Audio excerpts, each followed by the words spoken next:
मराठा समाजावर राजकीय अन्याय करून झोपीचे सोंग घेणारे पालकमंत्री जयकुमार गोरे, आमदार देवेंद्र कोटे, शहराध्यक्ष रोहिणीताई तडवळकर यांना जाग करण्यासाठी आणि मराठा समाजाचे चालू असलेल्या आंदोलनाची दखल घेऊन राजकीय न्याय द्यावा यासाठी मुख्यमंत्री फडणवीस, प्रदेश अध्यक्ष रवींद्र चव्हाण, आमदार विजयकुमार देशमुख, आमदार सुभाष देशमुख, आमदार सचिन कल्याण शेट्टी, आमदार समाधान अवताडे यांना जाग करण्यासाठी थाळीनाद आंदोलन करण्यात आले असं मनोगत मराठा आंदोलक रामभैया जाधव यांनी व्यक्त केलं। यावेळी मराठा समाज बांधव ही उपस्थित होते।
मराठा समाजावर राजकीय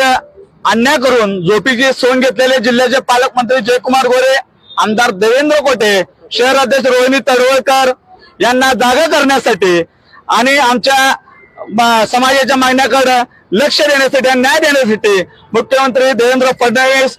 प्रदेश अध्यक्ष रवींद्र चव्हाण, आमदार विजय देशमुख, आमदार सुभाष देशमुख, आमदार सचिन कल्याण शेट्टी, आमदार समाधान अवताडे